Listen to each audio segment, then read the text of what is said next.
Bonsoir, bonsoir à toutes et à tous. Bienvenue à l'École nationale des chartes pour cette conférence du cycle Grande Voix. Nous avons ce soir donc le plaisir et l'honneur d'accueillir pour une parution très récente Martine Poulain, conservatrice générale des bibliothèques honoraires, habilitée à diriger les recherches en sociologie, chercheuse associée au Centre Gabriel Naudet de l'École nationale supérieure des sciences de l'information et des bibliothèques. Madame Poulain, vous avez dirigé la bibliothèque de l'Institut national d'histoire de l'art jusqu'à de 2001 à 2013. Vous êtes l'autrice de plusieurs livres, évidemment déjà, qui sont des classiques. Je pense à votre ouvrage « Livres pillés, lecture surveillée, les bibliothèques françaises sous l'occupation », paru aux éditions Gallimard en 2013. Et puis, tout récemment, et c'est l'objet, ça sera l'objet de la conférence de ce soir, enfin, vous venez de faire paraître aux presses universitaires de France un très bel ouvrage intitulé Marie Arconati Visconti, la passion de la République.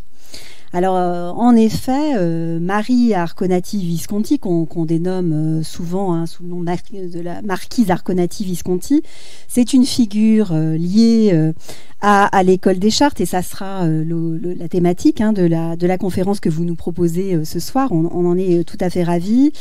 En effet, le prix Molinier, qui est remis chaque année à la meilleure thèse d'archiviste paléographe de la promotion, trouve ses racines dans le legs donc consenti par la marquise à l'école. Donc la marquise avait, vous allez nous en dire davantage dans quelques instants, fréquenté assidûment l'école des chartes donc tout au long de son parcours, et du coup elle a souhaité évidemment venir en aide à l'école à travers ce legs qui je crois est maintenant, enfin c'est une certitude, donc les fonds initiaux ont été épuisés, mais le relais a été pris par la Société des anciens de l'École des chartes, qui est la Société de l'École des chartes, et ce prix fonctionne toujours. Chaque année, il est attribué à l'occasion de la remise, enfin de la proclamation des résultats de la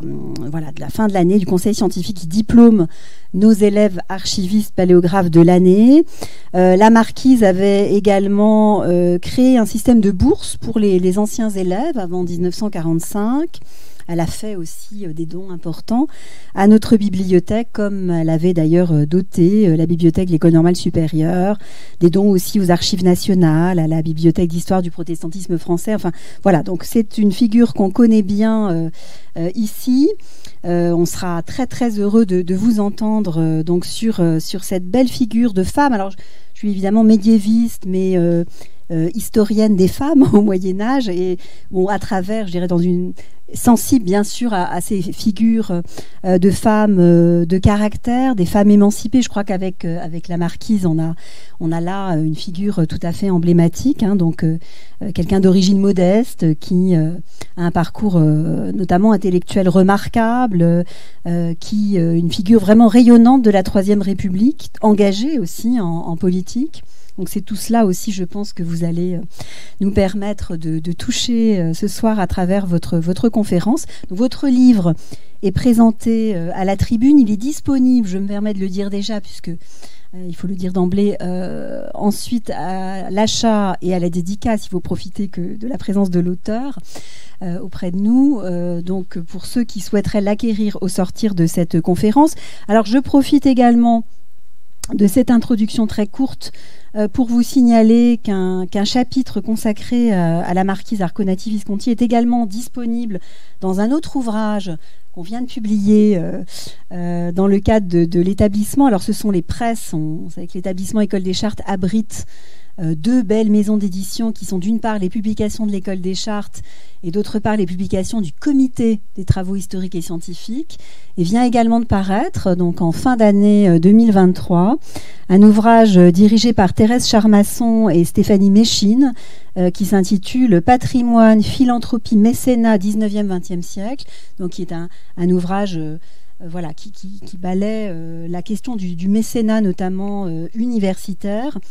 Et un chapitre est consacré à la marquise, à ses legs, à la chancellerie des universités de Paris. Donc, c'est un ouvrage que je me permets aussi de citer, puisque c'est aussi notre actualité éditoriale, et qu'elle se trouve compléter parfaitement la vôtre et cette conférence. Donc, je me permets de faire un petit excursus sur cet ouvrage. En tout cas, donc, je vous cède la parole tout de suite. Donc, Madame Boulin, nous sommes vraiment extrêmement honorés de votre présence ce soir à l'école et sensible à une conférence évidemment qui nous touche toutes et tous ici tout particulièrement, puisque le titre de votre intervention est Marie Arconati-Visconti, une vie à l'école des Chartes.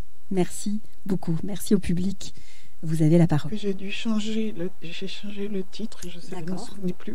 Enfin, une relation fondatrice. D'accord. Les deux sont vrais. Merci beaucoup. Merci à vous en tout cas. Voilà, je vous cède la parole et je rejoins sans plus tarder le public. Merci beaucoup, madame. Je suis très heureuse d'avoir l'occasion de parler dans cette école que Marie Arconati a tellement aimée et a fréquentée quasiment tout au long de sa vie, puisqu'elle a vécu longtemps, de 1840 à 1923, 83 ans pour l'époque, c'est très long. Et ses relations avec l'école ont été particulièrement longues, intenses, complices. Pourtant, rien ne l'a prédestinée sur les bancs de cette prestigieuse école, elle qui était la fille d'un journaliste pauvre, Alphonse Perrat, c'est son nom de jeune fille, 1812-1890, Toulousain d'origine plus que modeste, que ses parents avaient réussi à faire intégrer le séminaire, mais qui s'enfuit à Paris à 21 ans pour se faire journaliste et farouche républicain.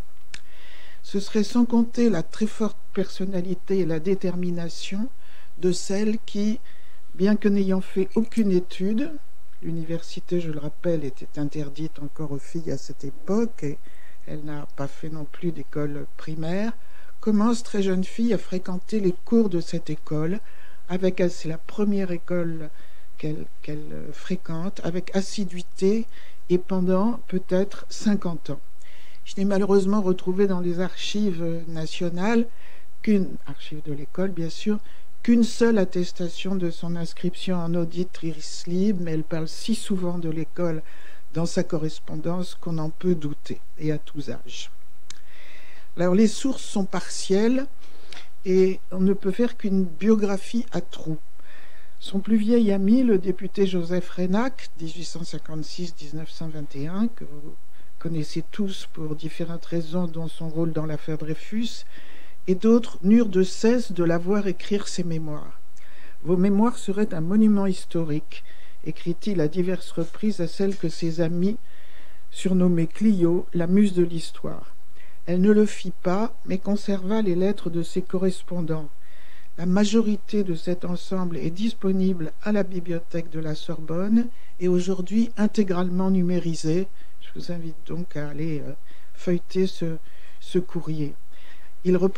Cet ensemble représente 8806 feuillets venant de 90 correspondants, auxquels s'ajoutent 4 agendas des années de sa fin de vie.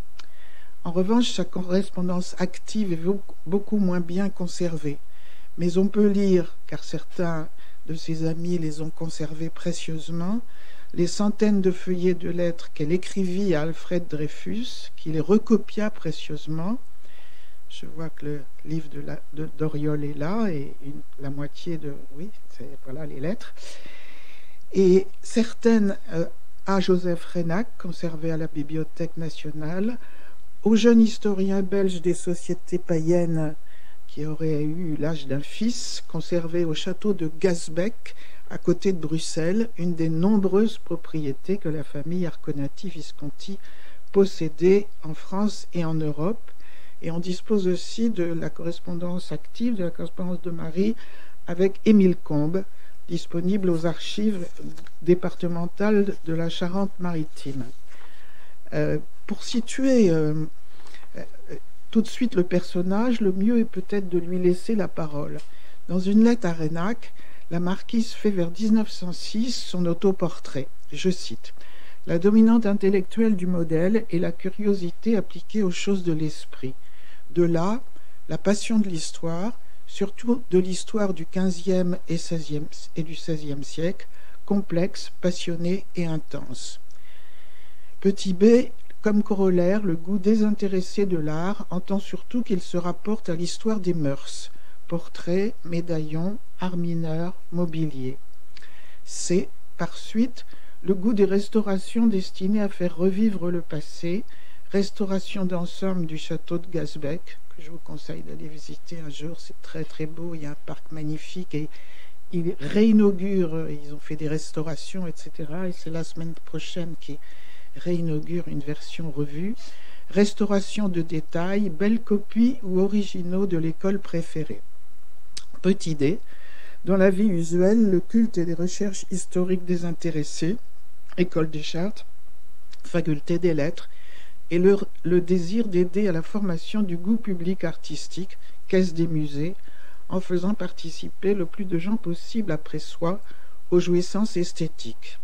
Moralement, ce qui caractérise, je la cite toujours, la marquise, c'est une absence absolue de morgue, la haine du snobisme, le dédain des conventions et préjugés mondains, la croyance en l'amitié entendue au sens viril, le dédain des conventions avec une légère pointe de sensibilité féminine, il reviendra. En fait, elle est totalement misogyne, une philosophie dans laquelle Épicure et Aristote seraient de moitié. En un mot, une étudiante de l'Université de Paris pendant la première partie du XVIe siècle, au cours du Collège de France, déjeunant avec Mathurin Régnier, visitant dans la journée l'atelier de Clouet ou de Cellini et dînant à Meudon avec Rabelais. Tout est assez juste dans cet autoportrait. En littérature et en histoire, la marquise a, comme l'écrit Franz Cumont, des goûts de chartiste, ne lisant jamais de romans, le terme étant pour elle synonyme de production de bas étage et n'allant guère au théâtre, alors que l'un de ses grands amis, Jules Claretie, a dirigé la Comédie Française pendant 35 ans, sauf quand on y donnait les maîtres chanteurs pour lesquels elle avait une prédilection exclusive. Marie est en effet une grande lectrice des écrivains médiévaux, Villon, dont elle fera graver un vers sur sa tombe, Deux étions n'avions qu'un cœur, Chrétien de Troyes, Rutebeuf, Guillaume de Machaut, Dante et tant d'autres, et de la Renaissance, au premier rang desquels Rabelais, Montaigne, Machiavel. Elle écrit en 1903 à Alfred Dreyfus « J'oublie le temps en travaillant sur notre admirable XIIe siècle dont nous devrions être si fiers. C'est avec le XVIIIe, son autre grand amour, les deux plus grands siècles de l'histoire de France. C'est dans ces deux siècles qu'a été sans contredit notre réelle grandeur. Deux fois, nos pères ont été les instituteurs et les exemples de l'Europe. Elle porte au pinacle les écrivains du XVIIIe siècle et surtout Voltaire, qu'elle connaît parfaitement, dont elle relit sans cesse la correspondance et dit savoir par cœur le Candide. Alors, donc c'est une biographie à trous parce que j'ai réussi à trouver des éléments, notamment et tardivement, j'étais très content, dans le journal des Goncourt, où elle et son père sont cités une vingtaine de fois. C'est très court, mais ça donne une idée de, quand elle était jeune fille, à quel point elle était libre et déjà très provocatrice. Et son père l'adorait et lui pardonnait tout, et l'attendait à 5 heures du matin, rentrant de folie avec des amis des Rothschild. Et puis on a un petit peu d'éléments sur son mariage, et son mari, je vais le redire, meurt à 3 ans, 27 mois après leur mariage. Et là, ils étaient déjà, pendant ces 27 mois, comme son mari était aide-de-camp de Victor Emmanuel, ils étaient repartis en Italie. Et après, pendant 20 ans, au moins, je n'ai quasiment pas de source. Et apparemment, elle reste en Italie.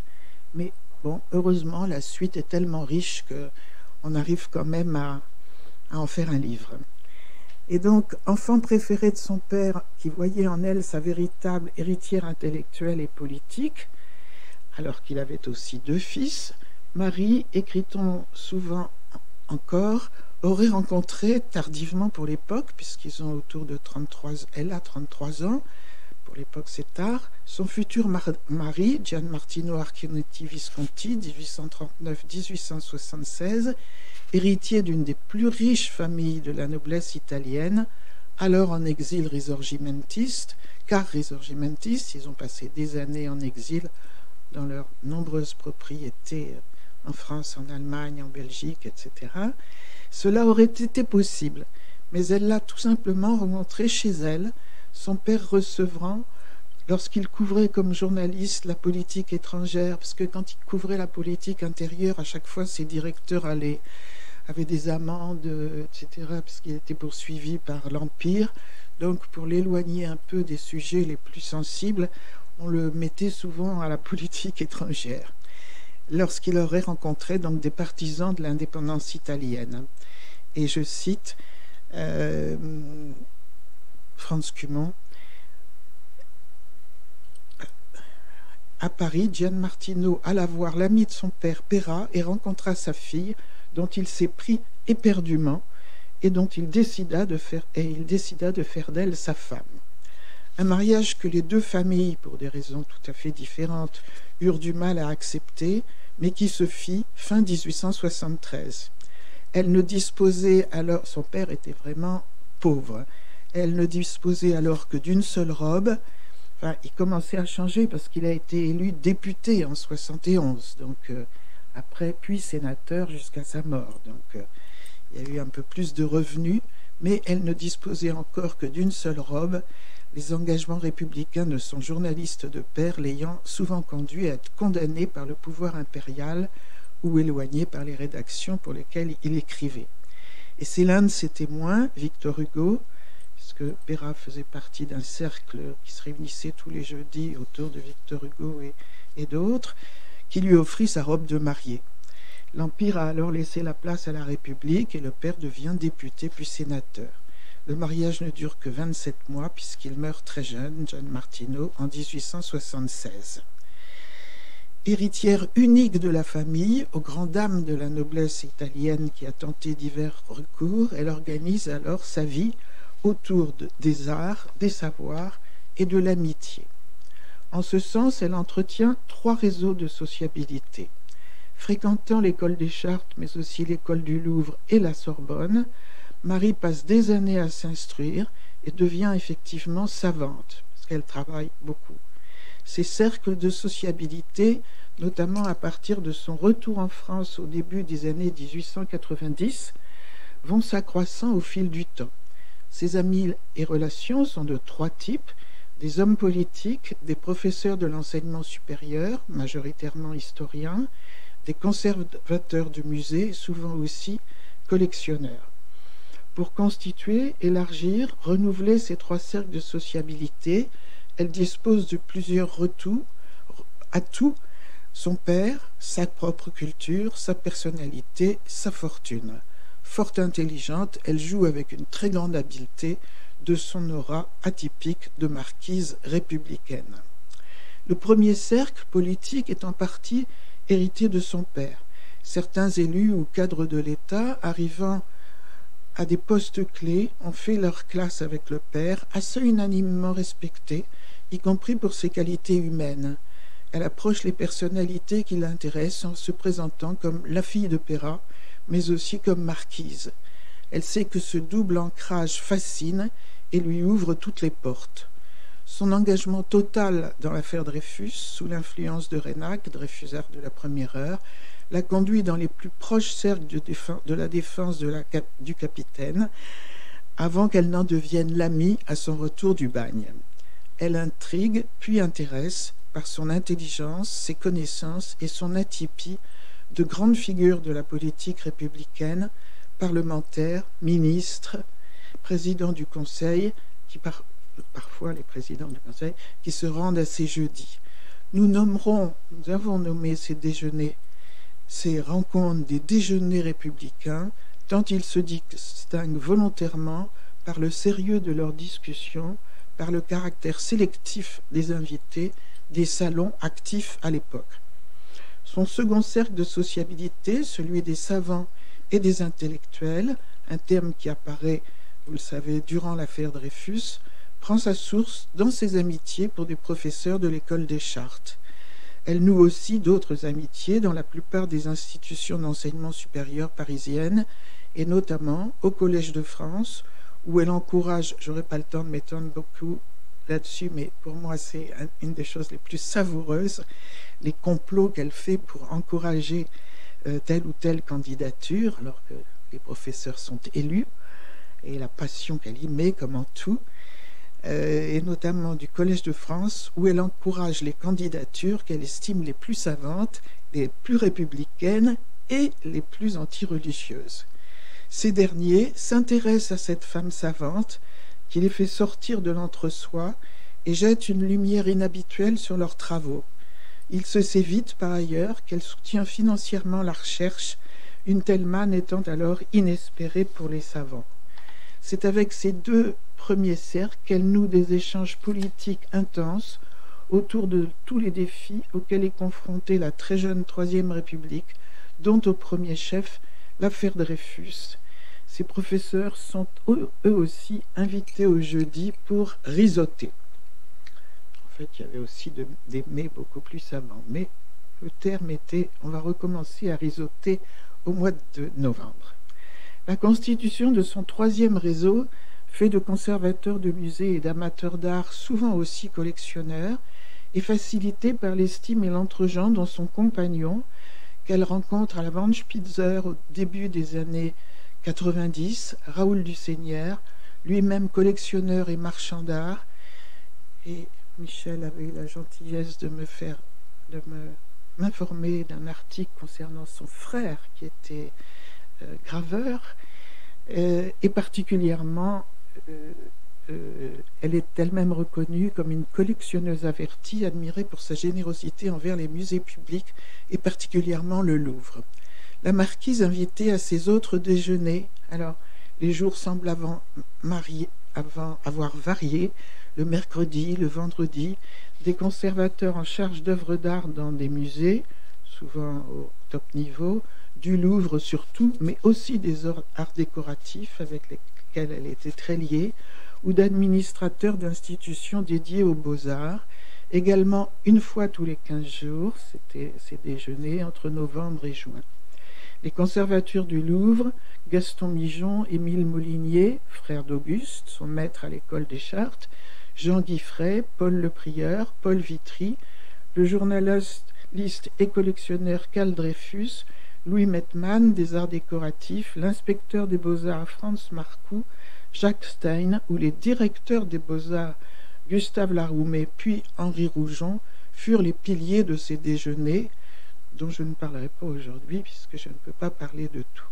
Et de toute façon, ils donnèrent lieu avec une beaucoup moins abondante correspondante que celle des jeudistes. Au début, c'est ainsi qu'il s'appelait. Au début du nouveau siècle, l'usage qu'elle décide de faire de sa fortune au bénéfice de l'enseignement supérieur accroît encore sa reconnaissance dans ses différents cercles. C'est chez elle, et notamment lors des jeudis, que politiques et savants se rencontrent et que des passerelles entre ces deux mondes, assez rares, se mettent en place, passerelles qu'un Jean Jaurès, qui arrive plus tardivement et qui suscitera amour puis rejet, lui-même passionné par ces deux univers, apprécie particulièrement. Parfois péremptoire, intransigeante, la marquise l'est aussi, qui s'appuie sur sa double origine pour mener ses cercles d'amis sur les terres d'une politique qui la passionne et la désespère. S'ils ne sont pas dupes, ils l'apprécient vivement pour sa forme d'excentricité, son exigence, son intelligence, sa culture, sa passion et sa générosité. Et ses amis sont exclusivement de sexe masculin. Fortement misogyne, la marquise n'accepte pas de femmes dans son cercle. C'est à peine si elle consent à rencontrer, en général en se rendant chez elle, et rarement, les épouses de ses amis.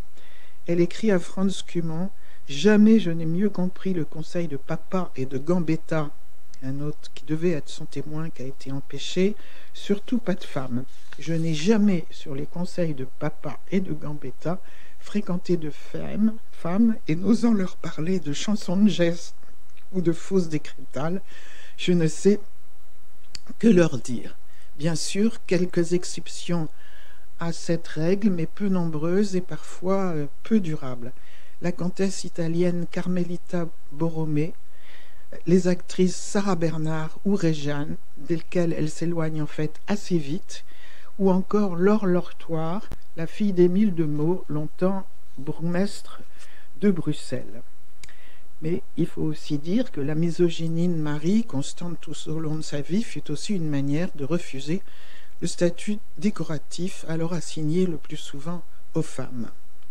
Alors les déjeuners, je parlerai avant presque uniquement des déjeuners politiques, consacrés avant tout au suivi de la politique française, puis au début du nouveau siècle, également aux tensions internationales, les jeudis voient se rencontrer des savants, des hommes politiques, des hauts fonctionnaires, un journaliste. Parmi les savants, Gabriel Monod, un personnage que je vous conseille de mieux connaître, absolument exceptionnel. Ils seront rejoints au début du siècle Abel Lefranc, Alfred Morel-Facio, Joseph Bédier, professeur d'université, puis au Collège de France. Au début du siècle, ils seront rejoints par Franz Cumont, le jeune spécialiste belge des religions païennes. Les hommes politiques sont pour la plupart députés, comme Joseph Reynac, Ferdinand Dreyfus ou plus tard Jean Jaurès ou Aristide Briand, quelquefois devenu ministre puis président du Conseil.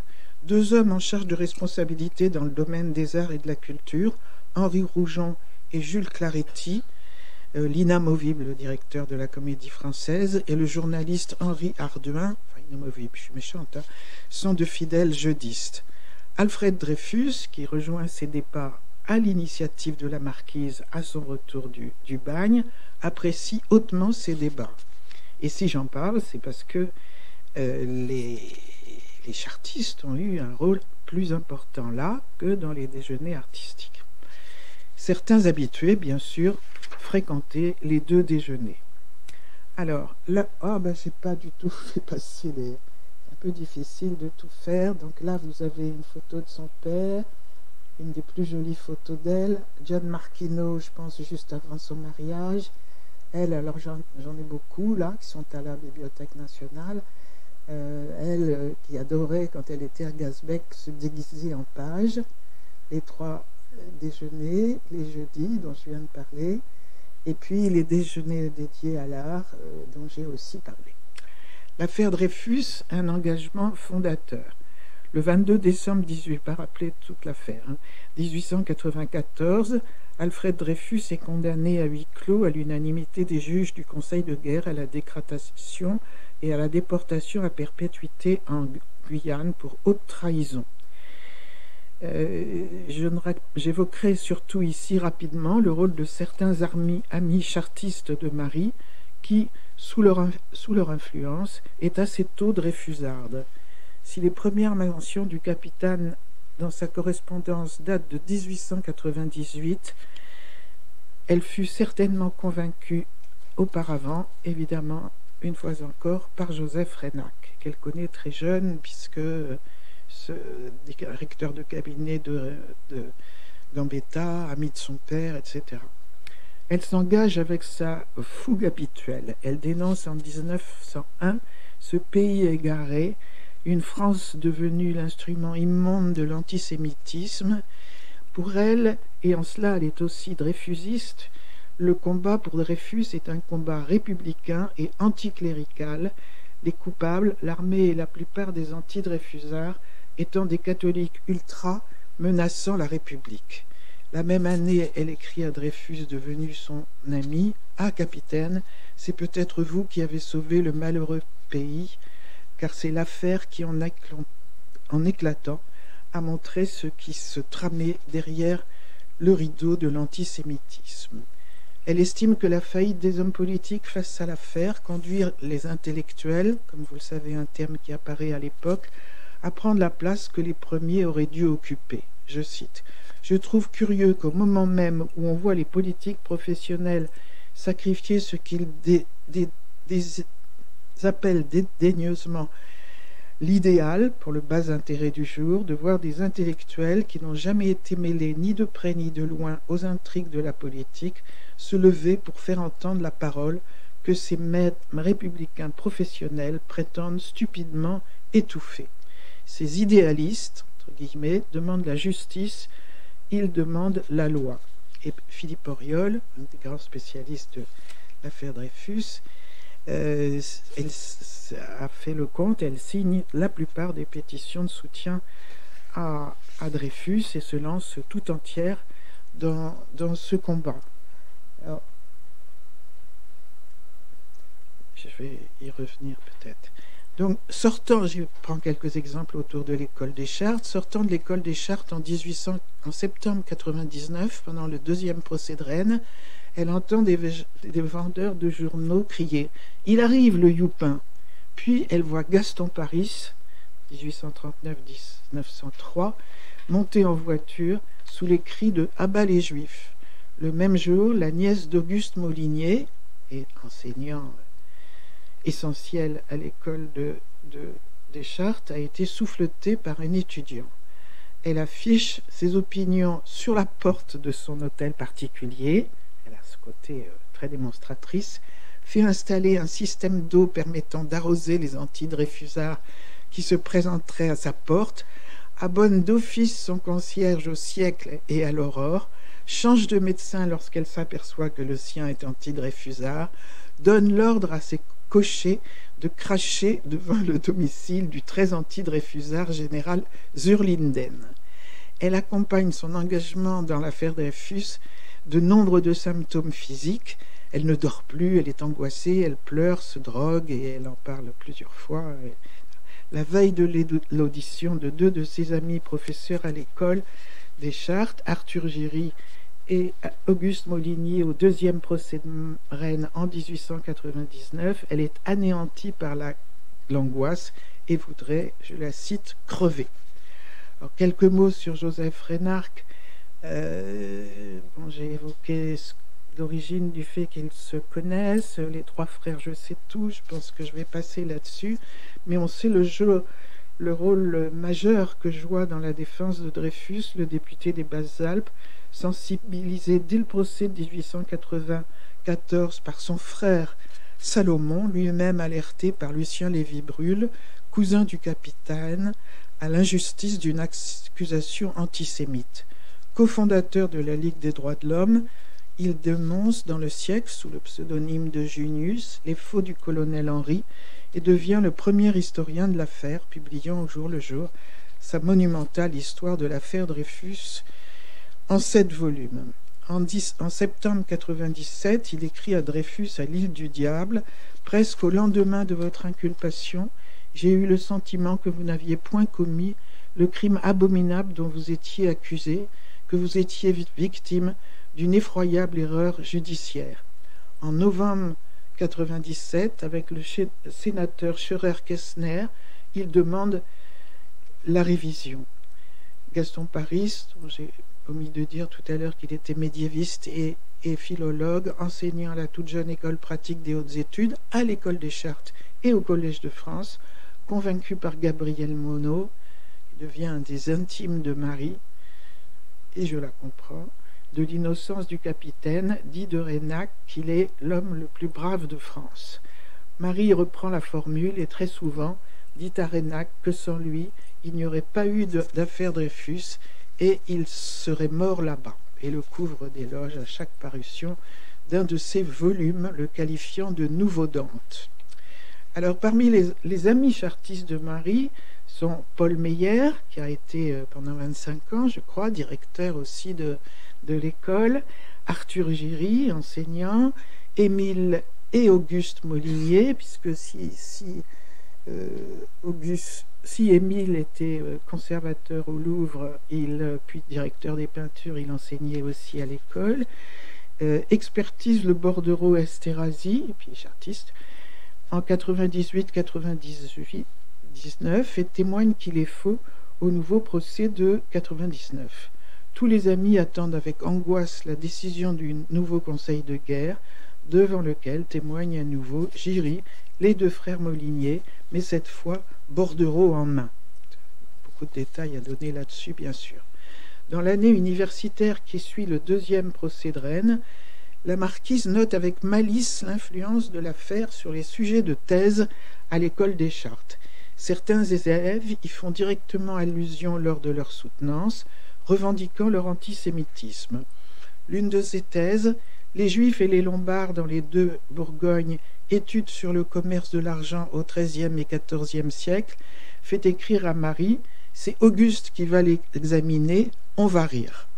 Quelques jours plus tard, elle poursuit « Vous n'avez pas idée de l'effet du haut de cette grande tribune où se trouvaient Léopold de Lille, directeur de la Bibliothèque nationale, Gaston Paris, Paul Meyer, la douzaine de professeurs, ça tombait de très haut, vous savez, sur tous ces jeunes gens, les trois quarts cléricaux, et tous, sauf 4, cette année-là, anti-Dreyfusards. Mon cœur tremblait à se rompre et j'ai dû me coucher en rentrant. Du rôle décisif en faveur de Dreyfus, de quelques professeurs de l'école des Chartes, on ne peut conclure à une école massivement dreyfusarde, comme l'ont montré plusieurs auteurs, dont Bertrand Joly. Seuls 7 enseignants citent les 2 premières pétitions pour Dreyfus, alors que quelques semaines plus tard, 55 chartistes élèves signent une nouvelle pétition dans le journal nationaliste L'Éclair, aux 13 anti-Dreyfusards professeurs d'archéologie et député Robert de Lasteyrie, qui avait accusé Paris, Meyer et Molinier de travailler sur fac-similé et de sortir de leur rôle scientifique en déposant au procès. Et puis dans les exceptions, et je pense que c'est peut-être lié à ses relations à lui avec Raoul du Seigneur, elle a aussi un autre professeur au Collège de France, qui deviendra professeur au Collège de France, Alfred Morel-Facio, chartiste de la promotion 1869, qui fut un anti-Dreyfusard, puis un dénonciateur de la lâcheté des Français et de leur armée pendant la Première Guerre mondiale, etc. Et on comprend mal comment elle supportait ce chercheur, et mon hypothèse est donc des liens autour de l'art avec du Seigneur. Très, très, très... Ce fléau c'est lui qui écrit, ce fléau de la politique allait bientôt envenimer une trop célèbre affaire et jeter un trouble profond dans ces sociétés aimables, spirituelles et jusque-là si libérales. Ceux qui refusèrent d'opter entre leurs amis devinrent suspects aux 2 partis. Morel-Facio, non, c'est dans un hommage à Morel-Facio que Camille Anlard écrit cela, était de cela, bien que dans son fort intérieur, il pencha vers la droite. Alors, ensuite, elle va commencer, et aller de plus en plus fortement à partir du début du XXe siècle, à soutenir les institutions savantes, puisqu'elle est à la tête d'une savante et artistique, puisqu'elle est à la tête d'une fortune absolument considérable. 31 millions, c'est impossible de dire ce que ça veut dire aujourd'hui, même s'il y a des équivalents INSEE. C'est donc dans les institutions savantes, et on voit pourquoi, que la marquise décide d'agir, de combattre l'influence de l'Église et de soutenir la recherche dans les domaines et périodes qu'elle affectionne. Si elle lit les œuvres de ses amis,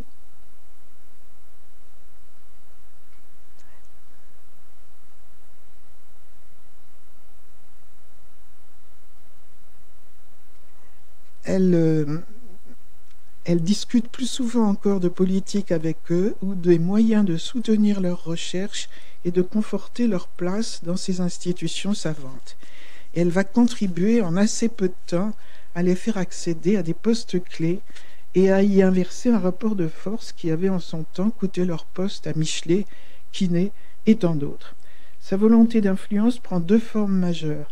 Un soutien financier aux étudiants méritants et aux enseignants du supérieur de son choix, sur les domaines de son choix, les salaires et conditions de recherche étant alors misérables, afin que ces chercheurs puissent voyager, employer de jeunes étudiants, publier leurs travaux.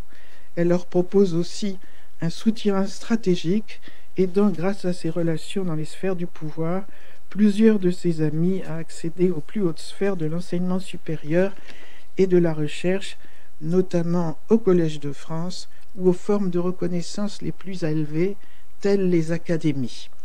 Elle aurait bien aimé qu'elle puisse nommer ses professeurs au Collège de France, mais elle mobilise autour des choses, puisque bien sûr le vote des professeurs est premier. Alors évidemment, elle est passionnée par l'histoire médiévale. Elle veut étudier l'histoire médiévale pour construire la République en...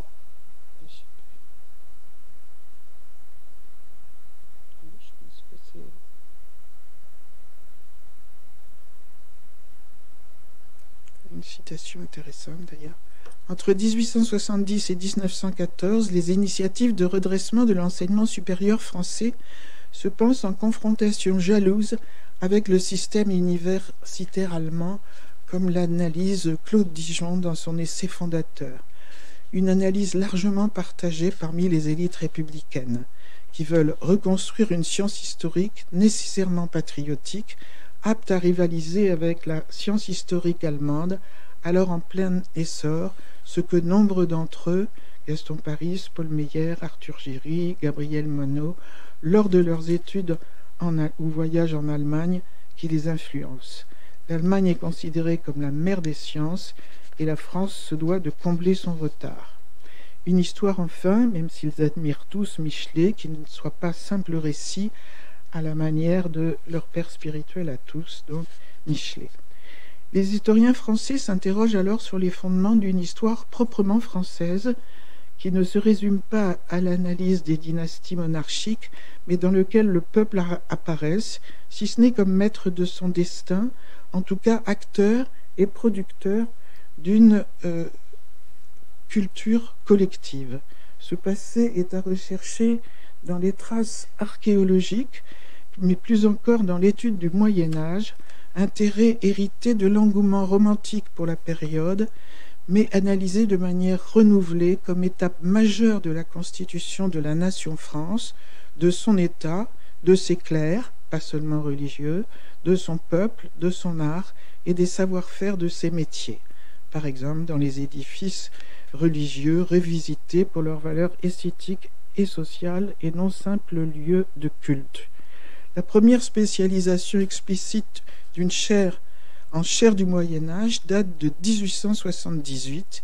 Elle est créée en Sorbonne pour Numa Fustel de Coulanges, puis 10 chaires dédiées au Moyen-Âge existent en 1900 et seules 2 sont consacrées à l'histoire contemporaine.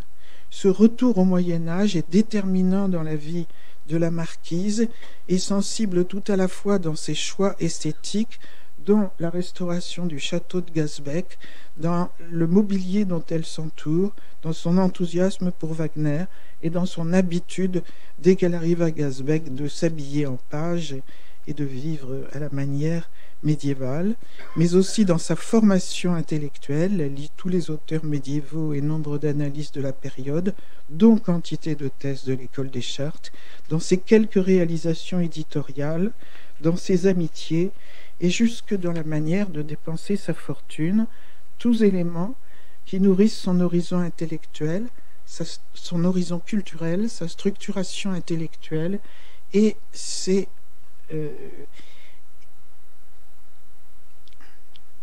idées politiques. Je passe mes journées à l'école des Chartes, soutenance de thèse, et je me console dans l'étude du Moyen-Âge de la lâcheté de mes contemporains, écrit-elle à Dreyfus. Les historiens sont donc les premiers auxquels Marie s'intéresse, surtout si leur recherche concerne l'histoire médiévale ou ancienne, donc Gaston Paris, Meyer, Arthur Giry, Abel Lefranc, Alfred Morel-Facio, ou s'ils renouvellent la méthodologie historique comme Gabriel Monod. Les littéraires étudiant la période médiévale sont appréciés, Joseph Bédier, de même que les spécialistes d'histoire religieuse en rupture avec la parole officielle des autorités, l'abbé Loisy, excommunié, Monseigneur Duchesne, dissident. La marquise attend aussi de ces savants qu'ils s'investissent dans la vie de la cité et qu'ils participent à la construction d'un enseignement supérieur remodelé. Elle n'aurait pu réussir si elle n'avait noué des relations de confiance, voire de complicité avec les administrateurs de ces institutions, les directeurs de l'école des Chartes, Paul Meyer, de 1882 à 1916, puis Maurice Proux, de 1916 à 1930, Émile Levasseur au Collège de France, et plus encore, le vice-recteur de l'Académie de Paris, Louis Liard, un personnage exceptionnel que je vous conseille de mieux connaître si ce n'est pas le cas.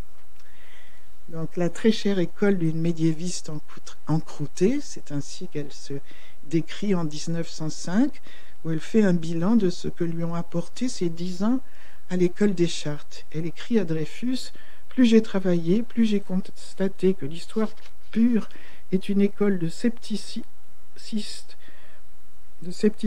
absolu, rien n'y résiste, et pour garder quelque illusion, il faut être comme Michelet, un admirable poète doublé d'un historien. » Et à Joseph Reynac: « Si vous saviez la reconnaissance que j'ai à ces savants de me faire oublier l'immonde politique et avoir passé à l'école 8 des plus heureuses années de ma vie. » Les auditeurs libres qui emménagent en Sorbonne en 1897 sont alors nombreux et on voit là le besoin d'une autre histoire qui s'appuie sur des sources objectives dont l'archive devient l'archétype.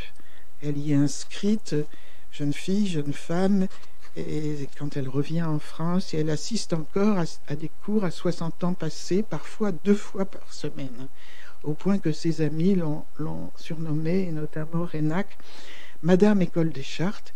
Elle suit les cours des médiévistes Gaston Paris, Paul Meyer, ceux d'Arthur Girigy, je crois que je l'ai déjà dit, et d'Auguste Moulinier, son maître et grand ami, avec lequel malheureusement elle n'échange que quelques lettres.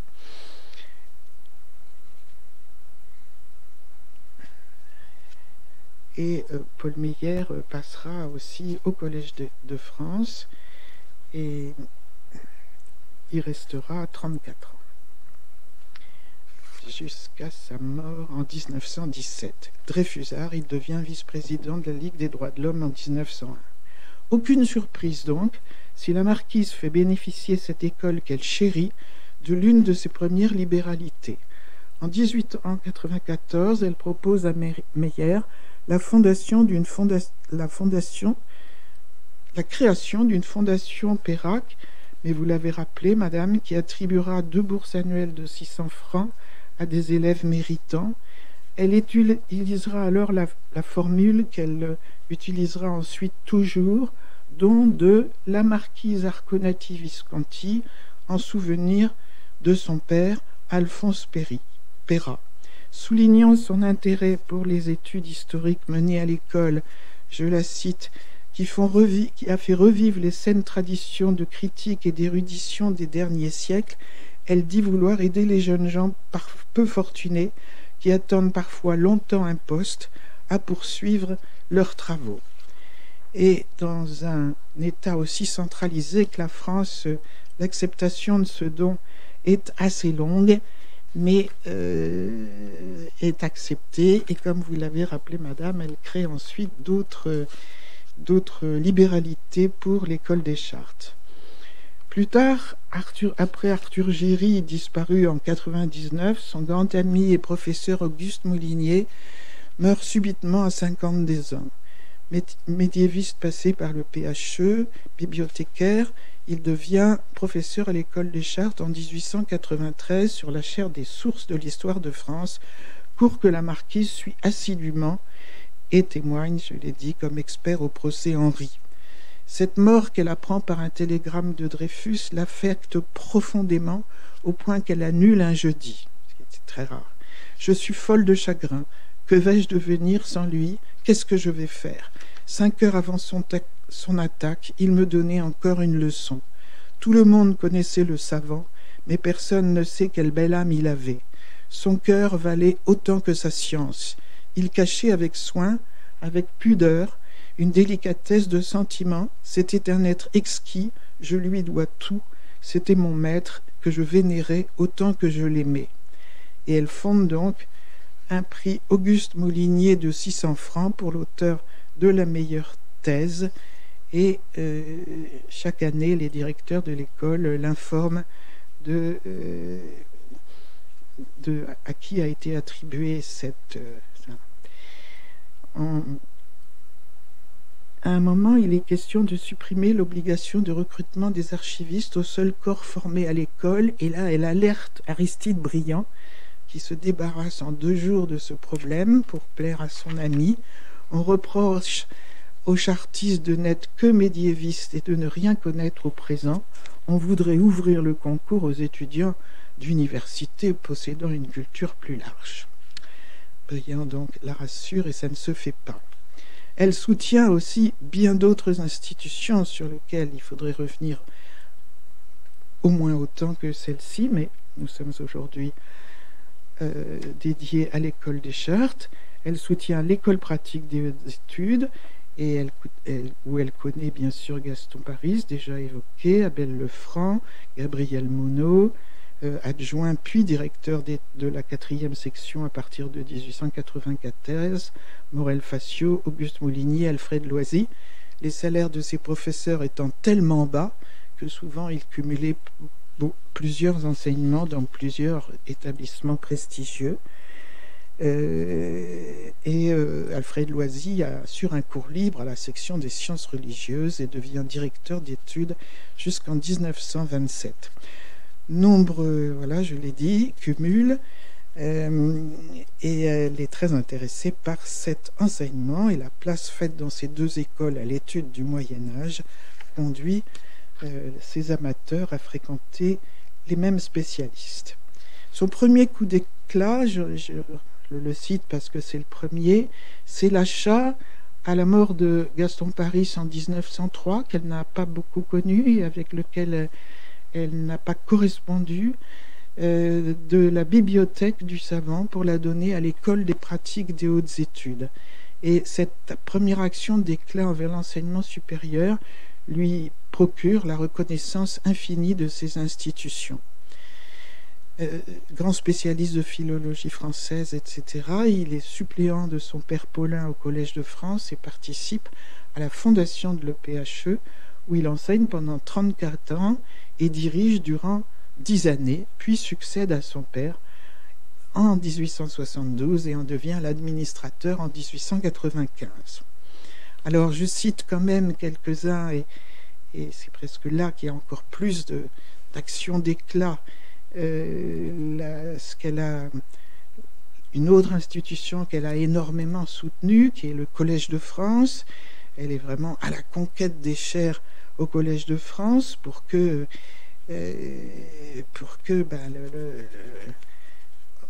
l'ai dit, pour combattre les influences cléricales et promouvoir aussi les idées républicaines. Et donc, encore une fois, les archives du Collège de France et les archives nationales témoignent de l'intensité des courriers qu'elle entretient avec ses amis pour compter et recompter à chaque fois les votes qui vont élire Joseph Bédier, Morel Facio, et puis Abel Lefranc. Et il a des candidatures dans lesquelles elle va vraiment intervenir très directement. En 1904, elle pense donner de l'argent à l'école pratique pour soutenir les travaux de Gabriel Monod, qui aurait sans doute souhaité, comme son maître Michelet, être élu au Collège de France, sans lui être suspendu comme le fit. Mais Monod a déjà un certain âge et elle propose, ce que le collège finit par accepter, de prendre en charge financièrement une chaire provisoire pour Monod, chaire consacrée à Michelet. Elle écrit à je ne sais plus qui, l'idée que j'ai créé une chaire pour Monod, Auguste Longnon, l'autre professeur au Collège de France qui a l'âme la plus basse que je connaisse et polémiqua durablement avec Bédier, va le rendre enragé, ainsi que Foucart, Paul Foucart, déjà très opposé à la candidature de Lefranc, et qui a une banderole dans son antichambre avec ces mots « Les membres de la Cour de cassation sont des vendus », et dont la fille reçoit sur un fauteuil au-dessus duquel se balance un singe avec la tête de Reynaud. Et donc, en plus, elle pense payer mieux Monod que les professeurs du Collège de France. Donc là, Levasseur lui dit que non, ce serait quand même un peu mal vu, et donc la libéralité est fixée à 47 500 francs pour 5 ans, dont 2500 au collège. Elle va soutenir activement l'élection d'Alfred Loisy, autre personnage passionnant avec lequel il y a une grosse correspondance, prêtre excommunié, qui n'est pas jeudiste parce qu'il aime plus que tout son village de Ceffonds en Haute-Marne, mais elle lui envoie 494 lettres en 768 feuillets. J'ai pas eu le temps de donner ce genre de chiffres. Elle, 150, mais en 1173 feuillets, pendant cette excommuniée que Joseph Reynac soit qualifié de Voltaire en soutane, est en rivalité symbolique avec un autre libéral, Duchesne donc, et il entend faire l'histoire biblique et l'histoire religieuse en adoptant les mêmes méthodes que l'histoire générale, et en cela se rattache au courant moderniste des intellectuels catholiques de l'école, de l'époque, ce qui lui vaut des remontrances de sa hiérarchie et puis l'excommunication. Il fait face à une vive opposition du catholicisme. Sa leçon inaugurale au Collège de France est un véritable complot, parce qu'on a peur des manifestations, il faut le faire rentrer par derrière, etc. Et cette élection fait grand bruit dans les cercles savants, politiques, dans la presse et même dans la rue. Sans doute les amis savants de Marie auraient-ils accédé sans son soutien au poste qu'ils ont conquis grâce à la qualité de leurs travaux, plus que par la puissance de leur relation. Mais la période cristallise, amplifie et déplace ces oppositions qui, dans un autre contexte, auraient pu passer pour une querelle des anciens et des modernes. Au début du siècle, entre affaire Dreyfus et mandat d'Émile Combes, toute décision, tout choix peut faire l'objet d'une surinterprétation à outrance, tout propos intellectuel devenant codé en fonction de l'une ou l'autre des querelles politiques du jour en cours. La marquise, elle, n'a aucune réticence à tenter d'infléchir ou de favoriser telle ou telle élection ou nomination, bien au contraire, car il y va pour elle à chaque fois de la survie de la République, qui, à ses yeux, peut seule garantir la constitution de savoirs exempts d'a priori idéologiques ou confessionnels et susceptibles de se faire science. Si elle réussit à accroître la présence des savants républicains dans les plus hautes sphères des institutions savantes, c'est en partie à cause de son nom, qui l'ancre dans l'histoire, de sa grande fortune, qui ne peut faire rêver un enseignement supérieur anémié et si mal doté, mais c'est aussi en raison de sa légitimité propre, car elle est vraiment une femme savante, sa grande érudition empêchant tout réflexe de mépris envers une femme connue par ailleurs pour son caractère inflexible. Alors, je vais juste évoquer le fait que, à côté des débats artistiques, il y avait donc ces débats politiques où, pendant presque 25 ans, on a évoqué tous les sujets auxquels était confrontée la Troisième République, et vous savez à quel point ça a été difficile. La séparation de l'Église et de l'État, le ministère Combes,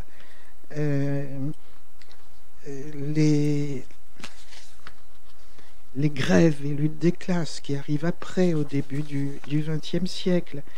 Et puis après, à partir de 1911, ce sont les tensions vers la guerre et avec les empires coloniaux qui mobilisent les craintes des amis.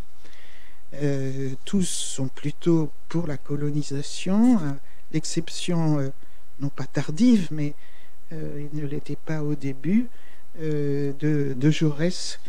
Et voilà, ces débats-là sont aussi passionnants.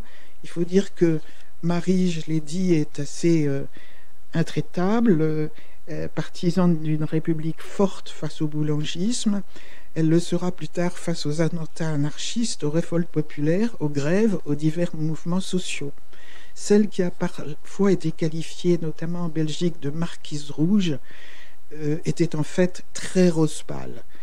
Tous ses amis, et comme mon éditrice m'a proposé le sous-titre de marquise rouge, j'ai dit non, je vous en supplie, c'est faux.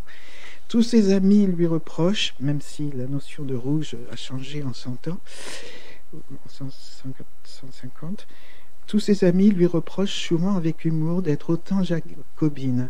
Également admiratrice de Robespierre, elle orne sa chambre à Gasbec d'une miniature représentant le grand homme aux côtés de celle de Voltaire, achète un manuscrit autographe quand elle en trouve. La plupart des amis seraient plutôt, eux, du côté des Girondins. Donc, elle va beaucoup soutenir Combes et c'est comme ça qu'elle fait sa connaissance. Quand elle veut faire la connaissance de quelqu'un, c'est pas compliqué, elle lui écrit. Et elle lui dit, voilà, je voudrais vous connaître, échangeons et viendriez-vous jeudi. Donc, Combes, elle l'a pas eu beaucoup, je l'ai dit, parce qu'il aime mieux être chez lui, puisqu'elle le connaît après sa chute. Alors bon, bien sûr, j'ai aussi pas mal insisté dans le livre, mais ça concernait moins l'école, donc là j'en parle peu. Les relations entre les jeudistes et Jaurès sont les plus passionnelles qui aient régné au sein du cercle. Ils sont totalement sous le charme de l'orateur, comme elle, pour sa générosité, sa grande culture, son élégance verbale. Ils sont fascinés lorsque ce dernier, à l'invitation de la marquise, rejoint les jeudis. Et donc c'est Gérard Ball, notamment, qui a écrit 2 articles sur Jaurès et les jeudistes. Et ces articles sont vraiment importants.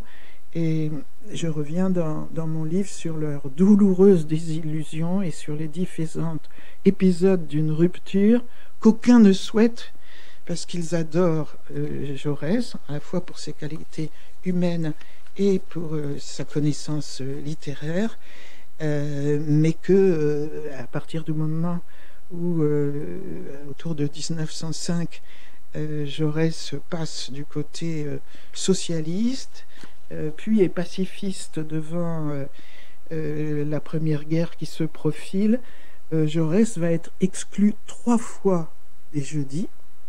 Ça donne aussi l'occasion de courrier entre la marquise et ses amis. La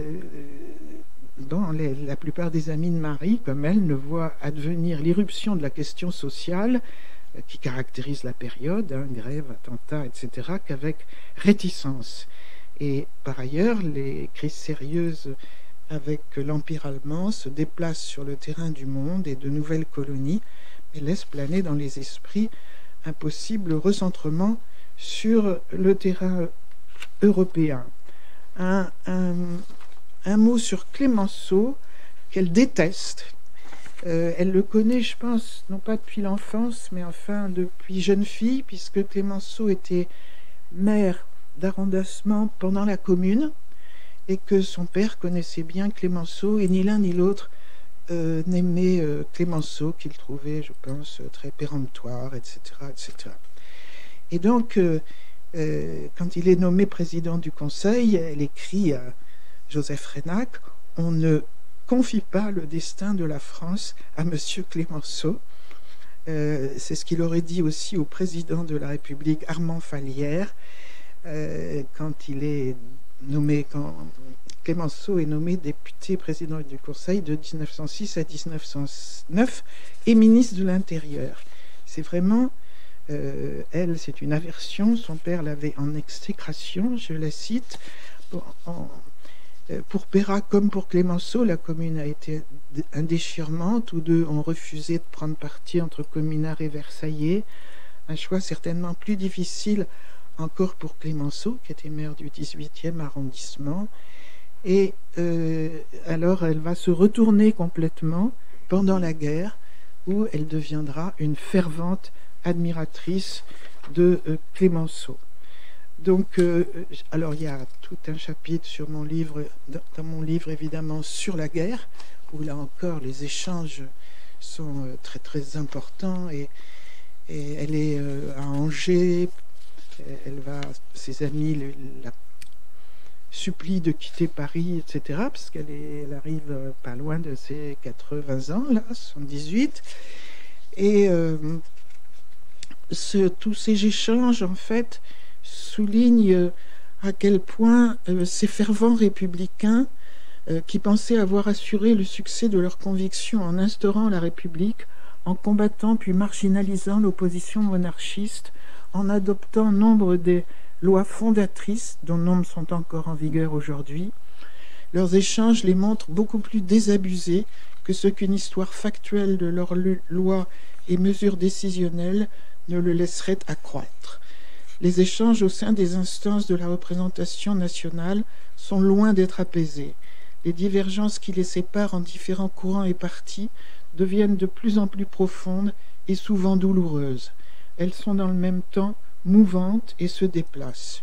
Surtout, le peuple, que ces élites s'imaginaient représenter, voire guider, émerge à nouveau dans et hors des institutions républicaines, dans la grève, la rue, le conflit physique, voire les attentats, suscitant parmi les amis, je crois que je l'ai dit, la hantise d'un retour à la commune. Pour eux, la République fait œuvre juste pour tous et ils ne peuvent se résoudre à voir son ordre mental et ses ordres sociaux fracturés par l'irruption d'un peuple qui les conteste et revendique de prendre son destin en main. Si le peuple peut voter, il doit rester à sa place en acceptant son sort et en attendant les décisions prises pour lui. Les relations avec le monde de l'art sont aussi beaucoup étudiées dans mon ouvrage. Elles multiplient les dons au musée français, au Louvre avant tout, qui a jusqu'à 6 ans, je crois, je l'ai visité, eu une salle à son nom, et comme tous les musées aujourd'hui, et ça ne respecte pas la donation, mais c'est compréhensible, ont reclassé ces œuvres dans les domaines et périodes auxquels ils appartenaient. Mais elle a donné aussi beaucoup, elle était très liée au musée des arts décoratifs, elle a donné au musée des beaux-arts de Lyon, car Duseigneur était lyonnais. Elle va avoir une très jolie correspondance avec Henri Faucillon pendant la guerre, passionnante, et Faucillon est très intéressant, et elle va donner avec difficulté son château de Gazbec, parce que tous les gens, les institutions auxquelles elles veulent donner savent ce que ça va leur coûter, même si elles donnent tout gracieusement. Donc son don du château de Belgique, qu'elle aimait vraiment, elle y passait 2 mois l'été, tous les étés, avec Duseigneur, ça va être très long. Mais bon, finalement, elle avait une telle admiration pour la Belgique, ça c'est aussi un autre article que j'ai pu écrire. Elle écrit, c'est la Belgique qui a sauvé la France lors de la guerre, et elle vend aussi toutes ses propriétés italiennes. Tous les grands établissements français, enfin pas tous, les grands établissements français sont soutenus. Le plus ancien bénéficiaire étant l'école des Chartes, mais après elle n'a pas fait de donation à sa mort à l'école, puis le Collège de France, l'école des hautes études, l'université de Strasbourg, certains établissements toulousains, les académies. Puis son choix se porte sur l'université de Paris, puisque là elle sent quand même la mort venir, qui n'interviendra que 11 ans plus tard, mais en 1912, l'Université de Paris devient sa légataire universelle, sous l'influence notamment du grand recteur Louis Liard, auquel la lie une amitié profonde et qui lui en vouera une éternelle reconnaissance. Donc une petite conclusion, sans avoir pu faire d'études supérieures en raison de son statut des femmes, elle ne représente, et pas dès sa naissance à elle, que 3% des inscrits à l'université, et de ses pauvres origines, elle constitue ses connaissances grâce à son père, qui la pourvoit d'une grande culture. Vous voyez qu'on n'entend jamais parler de la mère, hein, je pourrais vous en dire un mot, mais, d'une grande culture littéraire et politique, grâce à ses lectures, grâce au déjeuner et aux échanges qu'elle sut développer avec un cercle de savants.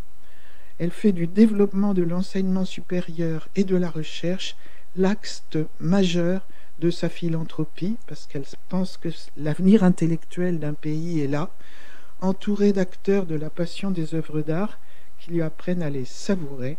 Elle vécut dans la nécessaire présence de ces œuvres dont elle voulut accroître les bénéficiaires en les donnant au plus grand musée français. Excusez-moi, j'ai vraiment décidément, mais c'est un peu difficile d'être... j'espère que c'était redondant avec ce que je vous ai dit. Voilà. Merci.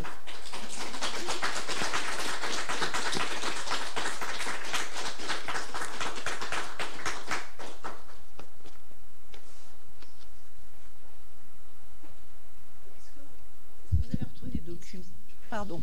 Est-ce que vous avez retrouvé des documents qui indiqueraient comment elle est entrée en contact avec l'école des Chartes? Est-ce qu'on sait si c'est par son père qui connaissait quelqu'un, ou si c'est par hasard, ou si c'est... Non, je vous l'ai dit, c'est elle-même, là. C'est elle-même. Parce que très jeune, elle n'avait pas de quoi payer un bus, mais elle a commencé à suivre les cours à l'école des Chartes. Alors malheureusement, je ne peux pas tracer tout le temps. Quand elle est en Italie pendant 20 ans, elle n'y va plus, mais elle y retourne quasiment jusqu'à sa mort. Et donc, très vite, elle se lie aussi, pour des raisons politiques, avec les professeurs, une fois et avec les directeurs, puisque sa première libéralité est pour l'école. Ouais. Donc, une fois qu'elle avait...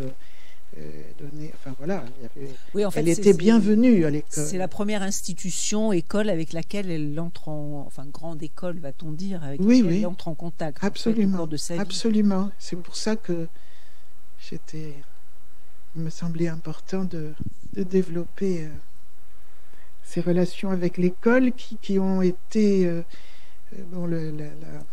le soutien financier, l'amitié, et une source de savoir absolument incroyable, vu la place. Alors évidemment, j'ai enlevé tout ça là, mais vous le savez mieux que moi. La place du Moyen-Âge à l'époque est en pleine renaissance, éclosion, etc. Enfin, je n'ai pas tout enlevé. Et l'école des Chartes est une école très prestigieuse. Et donc ça comble complètement ses intérêts. Et sinon, bon, j'ai pas eu le temps de le dire, en fait, moi, ma base d'archives, c'est des archives.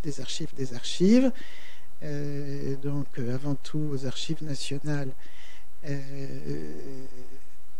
non, avant tout à la Sorbonne, donc maintenant numérisée, vous pourrez aller voir, c'est intéressant.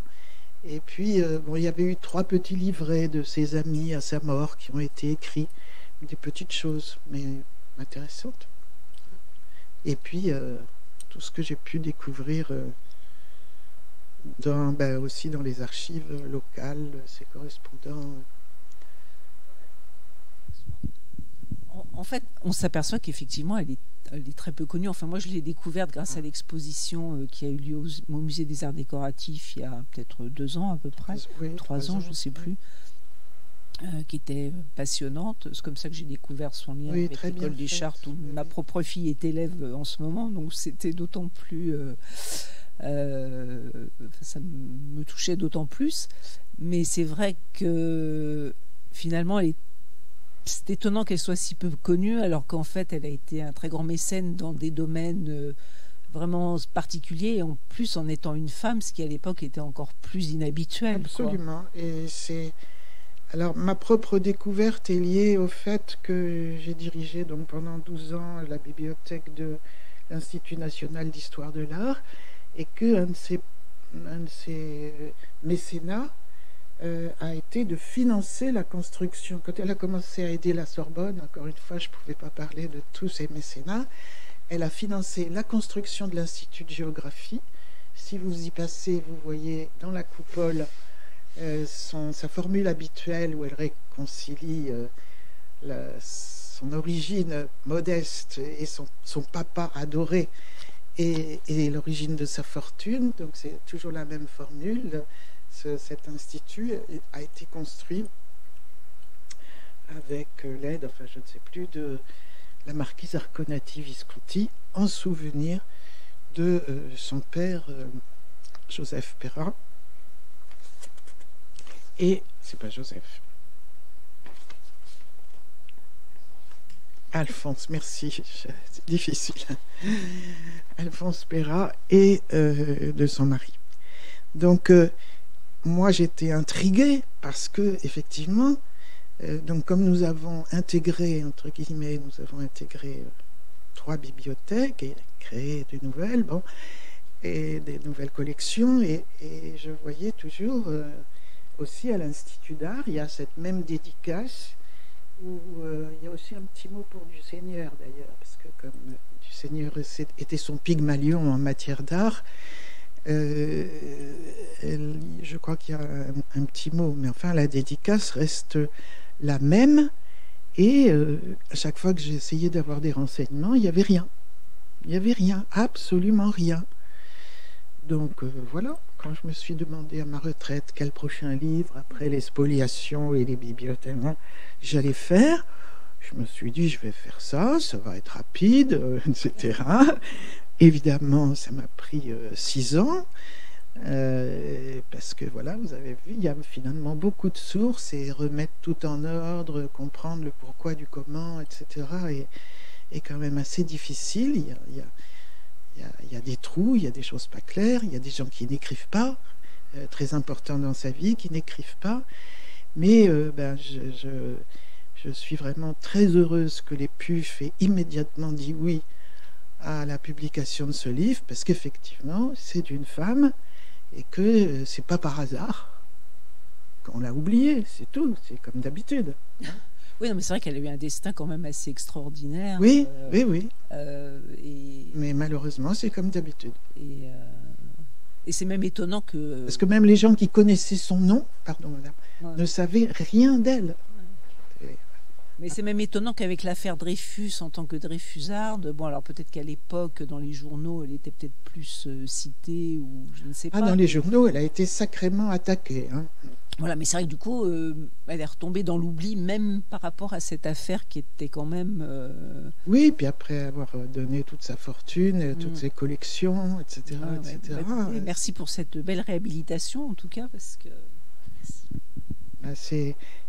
vous avez vu que bon, c'est un personnage qui n'attire pas en tout la sympathie. Vous l'avez senti dans ce que j'ai dit, c'est-à-dire que c'est une grande, très généreuse, mais c'est aussi une femme, elle est misogyne, elle est très autoritaire, elle a beaucoup de mal à supporter la contradiction, mais ses amis l'aiment et supportent c'est un peu outrance verbale ou quoi, mais je pense qu'avec eux, elle les laisse parler quand même, hein, puisque c'est pour ça qu'elle les invite.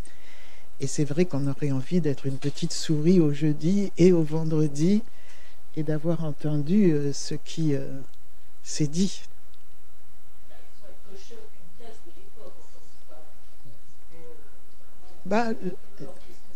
Il y a quand même un début de féminisme à l'époque, hein. Oui, d'abord je veux féliciter pour merci Martine de ce travail formidable qui remet la marquise à sa place. Moi j'ai posé la question sur son mari. Qui était-il? Est-ce qu'il a joué un rôle dans cette formation extraordinaire qu'elle avait quand même? Enfin voilà, je prends le parti des hommes pour une fois. Tu sais, le mari, il part en Italie et 27 mois plus tard, il meurt. Oui, mais qui était-il? Politiquement, intellectuellement. Lui, à cette époque, comme Victor Emmanuel avait vaincu, c'était l'unité italienne, il était aide de camp de Victor Emmanuel. Oui. Mais, et donc, tout l'entre-gens, tous les gens qu'il avait connus, dont le père de Marie, etc., c'était pendant leur exil, qui a quand même duré une quinzaine d'années, voire plus. Et honnêtement, alors bon, ce mariage reste pour beaucoup un mystère, hein, et pour moi aussi. Alors les méchants diront qu'elle l'a épousé pour son argent, hein, à 33 ans, tous les deux à peu près, ils avaient ça. C'est pas impossible, j'en sais rien, dans le genre j'aime mon père, je veux le mettre à l'abri du besoin, etc. C'est pas impossible, parce que c'était un... Il a publié 2 petits livres, un voyage en Arabie, en Arabie, mais surtout des photos de ses voyages et tout ça. Il a beaucoup voyagé à la fois avec son frère, avant de connaître Paris, avec son frère, etc. Avec son frère, on ne sait pas grand-chose quoi sur lui. Moi, je pense que c'était elle la maîtresse femme. Et voilà, après, je pense qu'ils s'entendaient, etc. Et je pense que... Mais j'ai pas de source du tout quoi, là-dessus, donc je peux pas me mettre à inventer des romans sentimentaux. Oui, on a évoqué le fait que ce soit une femme mécène. Moi, c'est pas du tout ce qui m'impressionne. Elle a de la fortune, elle s'en sert et elle n'est pas la seule. En revanche, petit détail, alors peut-être c'est par ignorance moi-même, mais vous avez évoqué le lien avec l'école des Chartes, le fait qu'elle ait été proche de l'école des Chartes, qu'elle ait suivi des enseignements à l'école des Chartes. Je n'ai pas de notion, j'ai regardé trop vite le livre que maintenant je vais lire et que je vous encourage à lire tous. À l'école des Chartes, à l'époque, il n'y avait pas encore de femmes élèves. Si c'est avant 1906, oui. Donc elle était, je suppose, auditrice. Oui, c'est ce que j'ai dit. Ce qui veut dire que l'école des Chartes a pendant des années accepté des auditeurs, des auditrices libres, oui. Mais n'acceptait pas les élèves. Et encore, la première élève 1906-1910 n'a pas été suivie. Il a fallu attendre la fin de la guerre pour que de nouvelles générations et durables cette fois de femmes le fassent. Donc vraiment, moi je suis assez impressionnée par ça. Moi aussi. Voilà. Moi aussi. Et puis elle fait pareil, même si c'est des univers plus grands. Donc elle suit très très régulièrement des cours à la Sorbonne et à l'école du Louvre pendant aussi 40 ans. Hein. Alors c'est dommage qu'on n'ait pas gardé tous les bulletins, mais peut-être que ça apparaîtra. Et c'est tout à l'honneur à la fois d'elle-même et de l'école. Mais je pense que voilà, assez vite son statut de très riche très riche marquise et de républicaine et d'amie d'un certain nombre de professeurs, puisque ça commence vraiment au moment de l'affaire Dreyfus, à aider au fait qu'elle-même était appréciée. Mais oui, je suis tout à fait d'accord avec vous. Oui? Non, il y a madame. Ah, pardon. Merci beaucoup pour cette très intéressante conférence.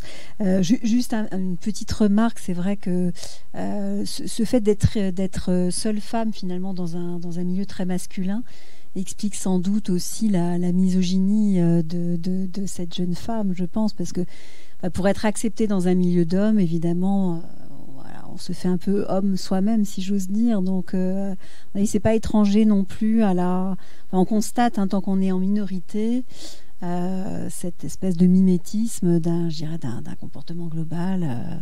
C'est un peu comme ça, à mon avis, qu'on peut peut-être expliquer cette misogynie revendiquée de cette personne, telle que vous nous l'avez exposée. C'est quand même même en ce tout début du XXe siècle, les figures scientifiques, alors qu'elles soient un petit peu autodidactes, comme c'est le cas de la Marquise, ou des scientifiques, j'irais revendiqués, reconnus comme Marie Curie. C'est extrêmement violent vis-à-vis l'époque, et pas tendre vis-à-vis des intellectuels d'une manière globale, qu'elles soient, comment dire, encore une fois, autodidactes ou confirmées, avec des prix ou autres, comme c'était le cas. On est quand même toujours surpris, voilà, à quelques décennies, siècles d'écart, par cette non-acceptation des femmes qui sont encore très très minoritaires dans ces milieux-là. Voilà. Je pense que ça, il faut l'avoir vraiment en tête pour comprendre aussi peut-être le fait pour se faire accepter d'adopter des comportements misogynes. Oui. Mais elle est vraiment très misogyne et depuis toute petite, si je puis dire. Voilà. Je pense qu'elle n'a jamais voulu recevoir les femmes de ses amis, etc., etc. Et elle a vraiment un grand mépris pour le sexe faible.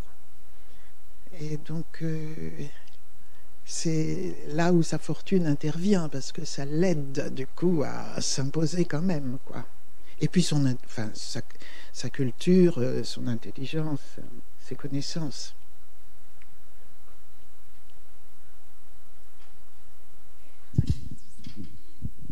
Merci beaucoup. En fait, moi, j'ai aussi beaucoup travaillé sur la marquise Arconati-Visconti du côté du Louvre, où j'ai été en poste au département des objets d'art pendant quelques années. Et alors, du coup, je serai un peu plus nuancée dans l'oubli dans lequel elle est tombée, parce que, en tout cas, chez les historiens de l'art, et en particulier des arts décoratifs, il y a quand même une vénération pour la marquise Arconati-Visconti qui est très présente. Alors, peut-être qu'effectivement, maintenant, il n'y a plus de salle à son nom, mais en tout cas, jusqu'à ce qu'il y a quelques années, il y avait un nom, il y avait une salle qui portait son nom et qui montre, enfin, au département des objets d'art, et qui montre quand même l'importance qu'elle a jouée pour ce département et pour le Louvre de manière plus générale. Donc, enfin, en tout cas, moi, j'ai pas eu le sentiment qu'elle était tombée dans l'oubli du côté des historiens de l'art. Elle est très présente par le don de sa collection, donc avant sa mort. Oui, mais par exemple aux Arts Déco, elle a un rôle très important aussi, et du Seigneur, il faut attendre il y a 3 ans pour avoir cette très jolie exposition sur elle. Donc quand je dis... moi, je suis... Mais bien sûr. Non. Oui. Ah, mais c'est pas ce que j'ai dit. Je dis que elle a été oubliée, en tout cas des historiens, si vous voulez. On n'a pas travaillé à une biographie de la marquise Arconati-Visconti. Il y a eu quelques publications au début du siècle quand elle est morte. Et on ne parle pas des mêmes milieux, là, si vous voulez. Moi, je m'adresse à un public beaucoup plus large, d'intellectuels ou d'amoureux d'histoire. Je sais très bien, moi, j'ai été beaucoup en contact, enfin, pas mal en contact avec le Louvre, et j'ai été voir les archives des arts décoratifs, et bien sûr, elle est... D'ailleurs, je vais vous demander, parce qu'il y a un individu que j'ai toujours pas réussi à identifier aux arts décoratifs. Non, quand je dis totalement inconnu, c'est dans l'histoire générale.